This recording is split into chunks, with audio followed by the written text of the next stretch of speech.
Greetings, everyone. Pete Pardo here from Sea of Tranquility. Welcome to another edition of Ranking the Albums. Today, the one that so many people have been asking for, I am going to take a look at the studio discography of British prog rock legends. Yes, just the studio albums, all the original studio recordings, not live albums, not compilations, not live albums plus studio tracks, all that kind of stuff. Just the studio albums, the main studio albums. It's a nice stack of them.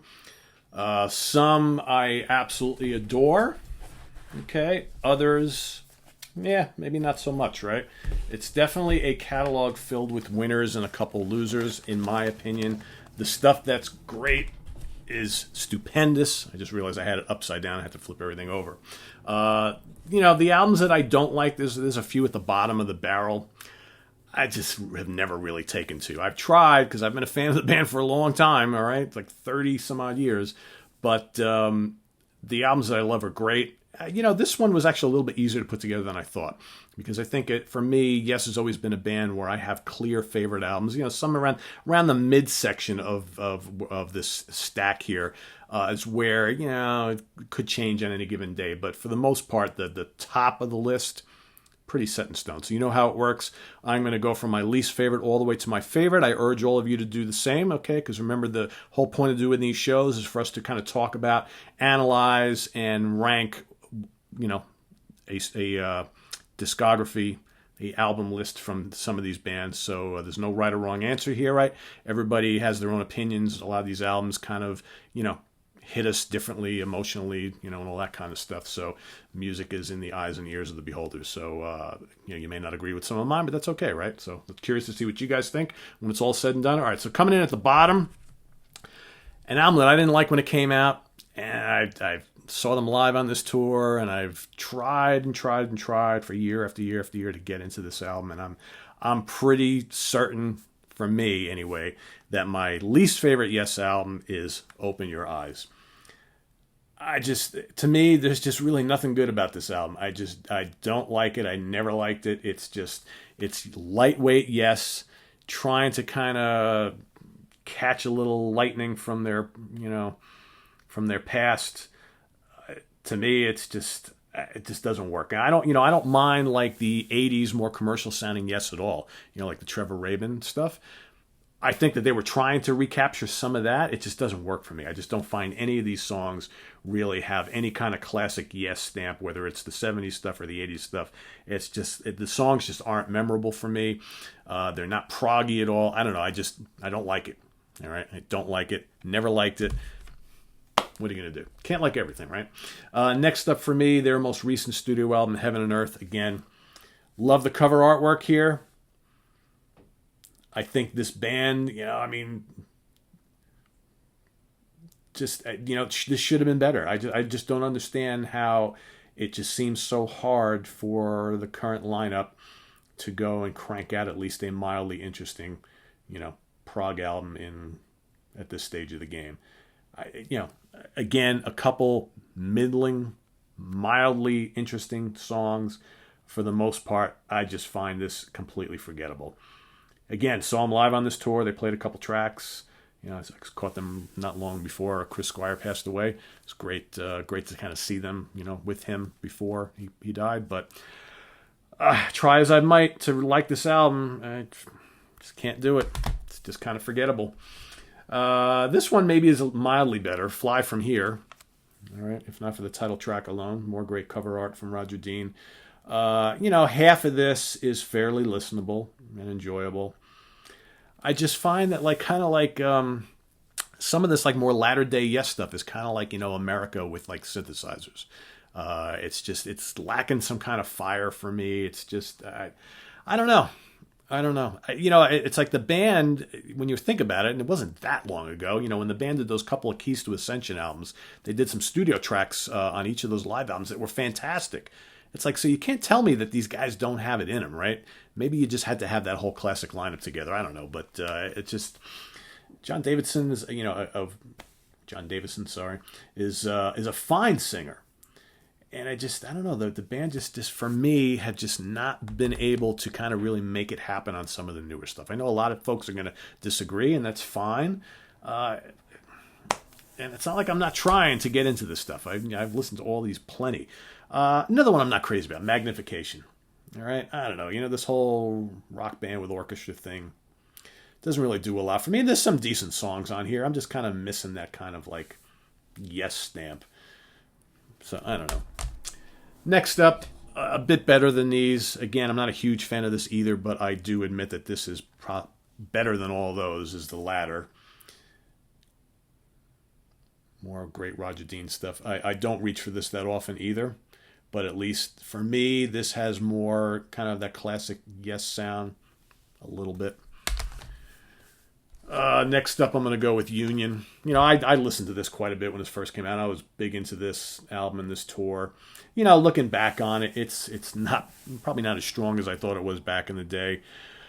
But I still do like some of the tunes on here. Shock to the System, I Would Have Waited Forever, obviously pretty good. Lift Me Up is kind of a cool tune. I think that a lot of us kind of got swooped into the whole, wow, this is all the classic members of Yes together. But then, as time wore on, you're like, yeah, but they're not all playing on the same songs together, right? This is kind of like Anderson, Wakeman, Bruford, Howe, and the Rabin lineup kind of all together, but not, right? Which, reminds me that I have not included the Anderson, Wakeman, Bruford, Howe studio album in this list. But I will say, I think pretty highly of that. That's probably going to drop in middle of the pack here, because I do like that. That's a very strong album. But I'm not going to show it or pull it out here because, it's not a Yes album by name, but yeah, it's Yes for all intents and purposes. So, you know what? I didn't, like I said, I didn't pull it out, but I will mention it right where it probably should be here. Next up, I'm going to go with Talk, the final album of the officially of the Rabin era. Holds up pretty well. Again, not a fantastic album. Endless Dream is great. The Calling is a very cool tune. There's some catchy stuff on here. I Am Waiting, I always liked. Walls, solid, not great. Same thing with this, Big Generator. I like this Rabin stuff. I'm a big Rabin fan, so I thought there's some really good cracking tunes on here, some really memorable stuff. Rhythm of Love, If I Never Heard Again, no big deal. Big Generator is cool, nice and heavy. I always loved Love Will Find a Way. I think that's probably one of the better kind of commercial Yes tracks from this era. Holy Lamb, yeah, solid. All right, next up, Yes, Self-Titled. All right, they're very, very first. A band kind of still finding their way, but you know what? Some interesting stuff on here. Yesterday and Today, Beyond and Before, Looking Around, Survival, Sweetness. It's kind of like naive Yes, but still fun. All right, next up I'm going to go with Tormato. I think, Silent Wings of Freedom, Don't Kill the Whale, a couple really classic Yes tunes on here. I just find like a handful of the other tracks are kind of like, just kind of like average. But what's really good on here is very good. Again, a band who were probably like, splitting apart at the seams by this time. But still a very solid Yes album, I think, kind of like middle of the pack, right? You know what? We'll hold off on that. Next up, we're going to go Time and a Word. All right, I think this is where, that Yes sound is finally really starting to happen. Sweet Dreams, The Prophet, Astral Traveler, Time and a Word, No Opportunity Necessary, No Experience Needed. This is a very, very enjoyable album, I think, of early Yes music, okay, before the kind of, the one that truly cemented them as like a major band. All right, next up, we're going to go Anderson, Wakeman, Bruford, Howe. Sorry, I don't have it to show you, but I'm going to go with that one next. That is a very, very good album. That, I think, for a lot of people who were kind of turned off by the Rabin version of the band, that was like, okay, we got the classic members on here. It sounds like a damn Yes album. We like this. It's a very good album. Saw them on that tour. All right, some very strong tracks. Again, kind of like late 80s, early 90s production, all that kind of stuff. But for a lot of people, more a return to the classic Yes sound than was 90125 or Big Generator. Okay. Next up, I happen to really like 90125. This was a big album for me when it came out. I was big into drama, and then disappointed that, oh my God, then again Yes breaks up, and then they're back together again. And I just think that there's some really good stuff on here. Changes, a fantastic track, whether it sounds like classic Yes or not. It's just kind of heavy, it's dark, it's menacing, really good stuff. I never need to hear Owner of a Lonely Heart again. But you got Cinema on here, and you got just so many really enjoyable tracks that push a lot of the right buttons. It can happen to you, it can happen to me, it can happen to everyone eventually. I dig it. Another thing I really like about this album, a big presence for Chris Squire. I always loved Chris Squire's vocals, and I think he is like all over this album. Those backing vocals just unmistakable. So I always dug that album a lot. Next up, I'm going to go with an album that I talk shit about from time to time, but I do like it. I do think it's like one of Yes's upper echelon albums. I don't listen to it often because I find it a little bloated and a little sprawling at times, but I think there's so many great performances and ideas in this 2-disc concept album. Of course, I'm talking about Tales from Topographic Oceans, that it's got to rank up there just because for the sheer inventiveness of it. Okay? Yeah, it's too long. Yeah, sometimes it just kind of spirals out of control, but man, first of all, that cover art is out of control from Mr. Roger Dean. I just think that probably some of Steve Howe's best playing is on this album. It's dense, it's monstrous, it's prog rock to its, zenith of excess, of musical excess.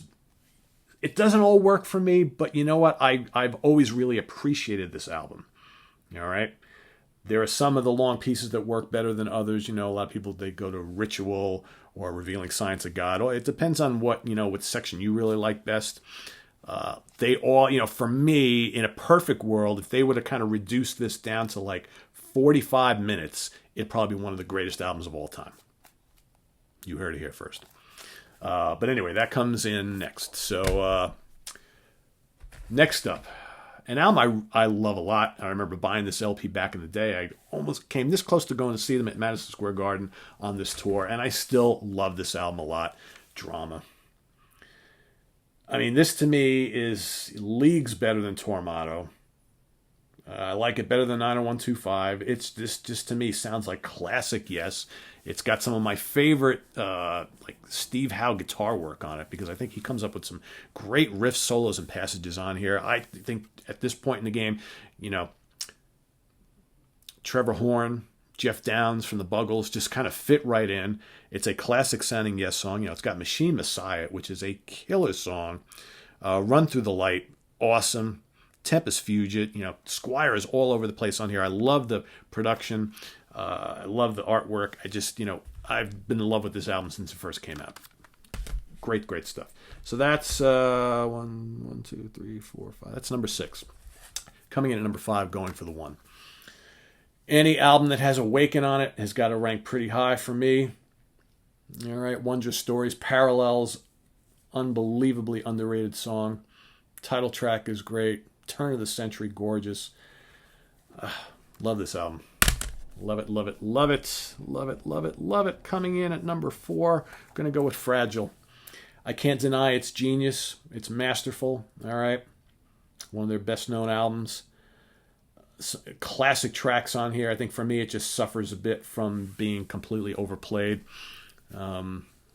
But you can't deny, you got Roundabouts and South Side of the Sky, which is the underrated gem of this album, in my opinion. Always thought that. Heart of the Sunrise, Long Distance Runaround, some good stuff here. A lot of little instrumental bits and little solos and things like that, which I think also makes it suffer a bit as far as my ranking. But, some classic Yes tracks on here. It's got to be up there, right? It's got to be up there. Coming in at number 3, I'm going to go with the Yes album. Again, this is that album for me where Yes truly became that force to be reckoned with. Yours Is No Disgrace. One of the best Yes songs ever. Legendary Steve Howe guitar solo. You got The Clap. You got Starship Trooper. Seen All Good People. Another song by them that I never need to hear again, but, it's legendary for a reason. And Perpetual Change, and A Venture as well. Perpetual Change, underrated track from this album. So just a fantastic album. Steve Howe's first recorded output with the band. All right, my top two were always going to be my top two. This was the easiest part of this whole thing. Some of you are probably like, oh my God, he gave it all away. He's wearing his Relayer shirt. Pete, you gave it all away. No, I didn't, because it comes in at number two. You know, a amazing album. Patrick Moraz in the band replacing Rick Wakeman. Probably my favorite album of all time featuring the lead guitar work of Steve Howe. I think he's absolutely kills it on here. The kind of specter of a lot of the rising jazz fusion bands of the day sort of kind of simmering behind the scenes here. You know, you listen to this and it's like, God, was the band listening to Return to Forever, Mahavishnu Orchestra, and Lifetime and Weather Report? Kind of sounds like it. I mean, Jesus. Sound Chaser. You take out the vocals, that's like a jazz fusion piece. Amazing stuff. Gates of Delirium. Amazing epic length tune. All right. Just killer stuff. To Be Over. You know, epic length stuff. This and my number one are both, to me, I think kind of go hand in hand because they're very similar type albums with these big, long, epic tracks that just encompass all that's great about Yes.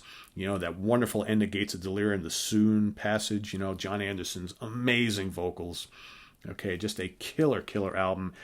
Personally, I would have liked to have heard more from Moraz with Yes. I know Wakeman has always been the guy, but I think that it would have been really neat to hear them do something else after this, because I think that Moraz was a really good fit in this band. And, you know, we know that over the years, Wakeman kind of came and went so many times, and you have to wonder, you know, what would have been like if they would have stayed with Moraz for an extended period of time. What would have happened? Interesting. Who knows, right? As you probably guessed, my number one album from Yes is Close to the Edge. Man, absolute perfection. If it's not my favorite prog album of all time, it's in the top three. Title track, amazing. Siberian Khatru, my favorite Yes song of all time.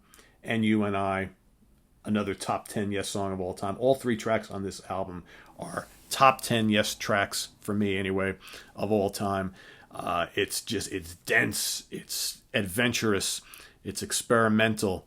There's all those kind of stunning vocal harmonies on here. There's the amazing playing, all those keyboard tones from Wakeman. Off the charts guitar work from Howe, all right? Bruford, and, you know, you can't understate the importance of the drum work of Bill Bruford on those early albums.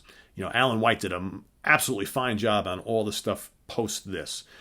But, you know, for me, I've always thought that Bruford was one of the best drummers in the prog genre. I mean, his work with the early Yes and King Crimson, just absolutely amazing.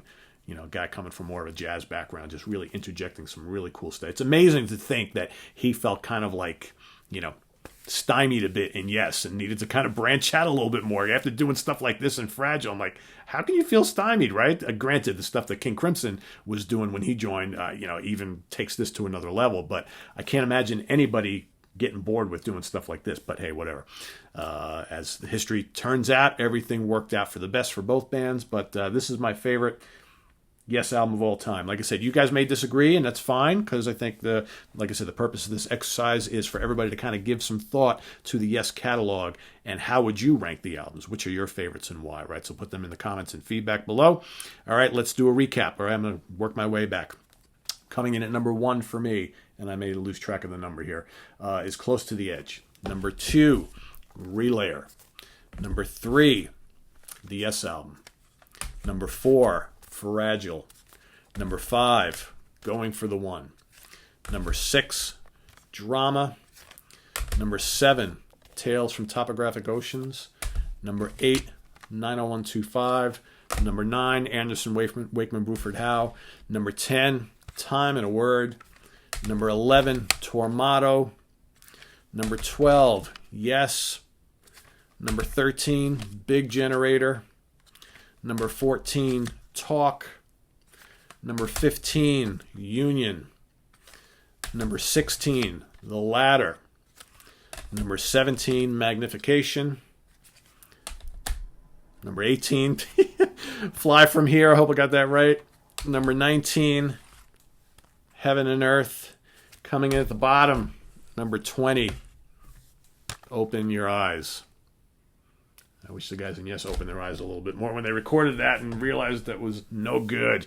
Anyway, that's just my opinion on that. I know some of you probably love that album. Anyway, there you have it, right? So like I said, rate the Yes catalog in your order and preference down in the comments and feedback, all right? And also visit us on the web at www.seaoftranquility.org. We're on Facebook, we're on Twitter, of course, we're here on YouTube all the damn time. What do we got coming up? Ranking the album series. I have a couple other ones that I want to get to over the next day or two. I'm not sure if it'll be tomorrow, but maybe Saturday. I'm going to do the catalog of Queen. All right, that's probably the next one you're going to see. What else? I don't know. I got a whole bunch of them on my to-do list, so we'll kind of get to them as we go. This weekend, what do we got going on this weekend? I am going to see Sons of Apollo at Bergen Performing Arts Center in Englewood, New Jersey. So if you are going to be at the show, please come find me. It's not a huge place, so you should be able to see me. I'll be at the little Irish restaurant bar next door. All right, having something to eat and a beer or two with my brother, and we'll be in the show somewhere. I'm not even sure where my seats are. So if you are going to be at the show, please come find me, say hello. I'd love to chat with you.